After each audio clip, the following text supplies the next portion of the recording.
with perfect discretion and can consider the ways of devotional service in a decisive way.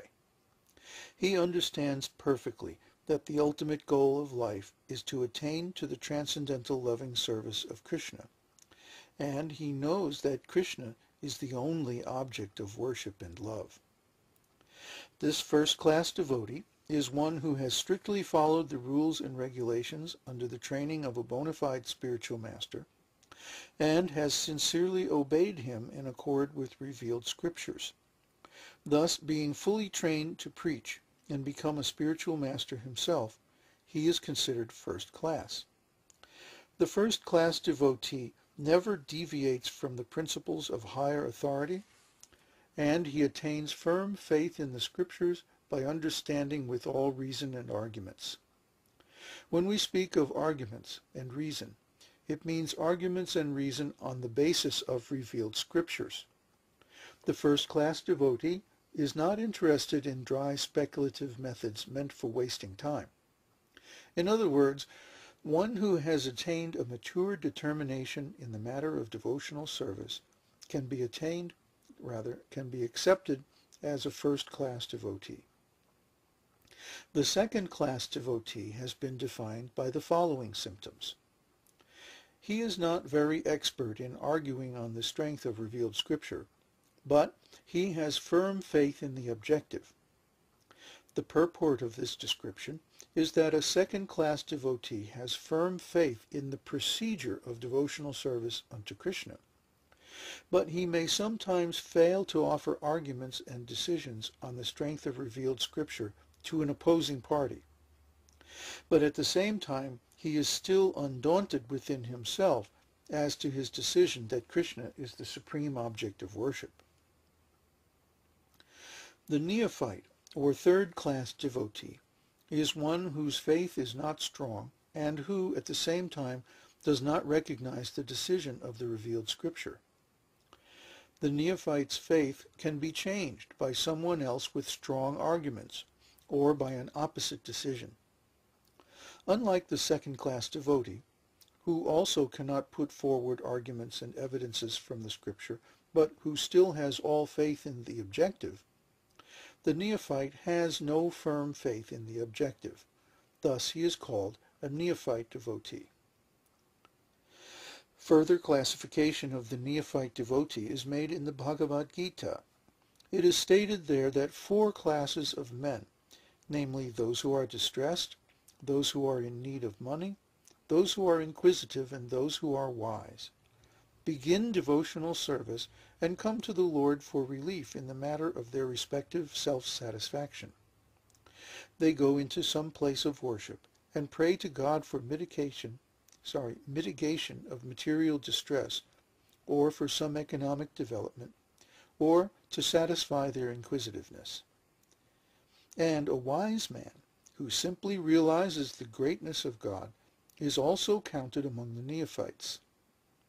Such beginners can be elevated to the second-class or first-class platform, if they associate with pure devotees. An example of the neophyte class is Maharaj Dhruva. He was in need of his father's kingdom, and therefore engaged himself in devotional service to the Lord. Then, in the end, when he was completely purified, he declined to accept any material benediction from the Lord. Similarly, Gajendra was distressed and prayed to Krishna for protection, after which he became a pure devotee. Similarly, Sanaka, Sanatana, Sananda, and Sanat Kumara were all in the category of wise saintly persons, and they were also attracted by devotional service. A similar thing happened to the assemblage in the Naimisharanya forest, headed by the sage Shaunaka. They were inquisitive, and were always asking Sutta Goswami about Krishna. Thus they achieved the association of a pure devotee, and became pure devotees themselves. So that is the way of elevating oneself. In whatever condition one may be, if he is fortunate enough to associate with pure devotees, then very quickly he is elevated to the second-class or first-class platform. These four kinds of devotees have been described in the 7th chapter of Bhagavad Gita, and they have all been accepted as pious. Without becoming pious, no one can come to devotional service. It is explained in Bhagavad Gita that only one who has continually executed pious activities and whose sinful reactions in life have completely stopped can take to Krishna consciousness. Others cannot. The neophyte devotees are classified into four groups: the distressed, those in need of money, the inquisitive, and the wise, according to their gradations of pious activities. Without pious activities, if a man is in a distressed condition, he becomes an agnostic, a communist, or something like that. Because he does not firmly believe in God, he thinks that he can adjust his distressed condition by totally disbelieving in him. Lord Krishna, however, has explained in the Gita that out of these four types of neophytes, the one who is wise is very dear to him, because a wise man, if he is attached to Krishna, is not seeking an exchange of material benefits. A wise man who becomes attached to Krishna does not want any return from him, either in the form of relieving distress or in gaining money.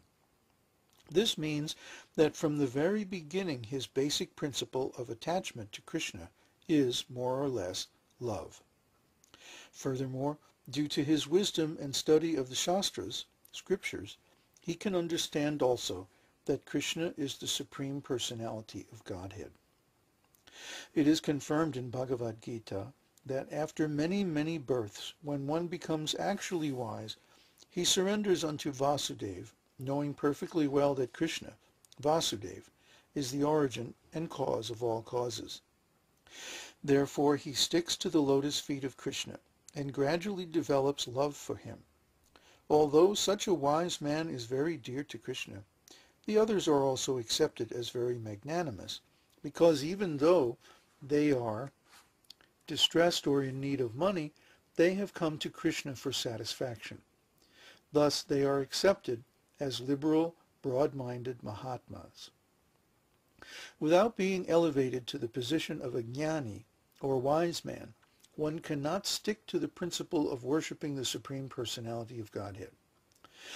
The less intelligent, or those whose intelligence has been taken away by the spell of Maya, are attached to different demigods on account of the influence of the modes of nature.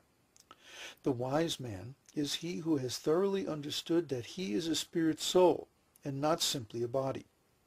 Because he realizes that he is spirit and Krishna is the Supreme Spirit, he knows that his intimate relationship should be with Krishna, not with this body. The distressed and the man in want of money are both in the material concept of life, because distress and need of money are both in relationship with this body. One who is inquisitive may be a little above the distressed and the man in need of money, but he is still on the material platform. But a wise man who seeks Krishna knows perfectly well that he is spirit soul, or Brahman, and that Krishna is the Supreme Spirit Soul, or Para-Brahman. He knows that the spirit soul, being subordinate and finite, should always dovetail himself with the infinite and Supreme Soul, Krishna. That is the relationship of the wise man with Krishna. It can be concluded that a person who is freed from the bodily concept of life is an eligible candidate for pure devotional service. It is also confirmed in the Bhagavad Gita that after Brahman realization, when one is freed from material anxieties and can see every living entity on an equal level, he is eligible to enter into devotional service. So let's take a closer look at this verse in Bhagavad Gita 7:16. Chaturvidha bhajante mang jana sukritir norjuna arto jignasur atarti jnani cha bharatarshabha. O best among the Bharatas, Arjuna, 4 kinds of pious men render devotional service unto me: the distressed, the desirer of wealth, the inquisitive, and he who is searching for knowledge of the Absolute. So here are 4 kinds of pious men. Notice that Krishna calls them pious men, not transcendental devotees. So that means they're still on the material platform. The exact word that Krishna uses is sukritinaha. Sukritinaha means those who have executed some pious activities in the past, and now they're getting the results as a blessing. A blessing is something that seemingly just drops out of the sky. Some good luck, some good fortune, extraordinary, unusual, amazing, good fortune. But actually, these are due to one's own pious activities in the past. This is why the first thing that a spiritual master does is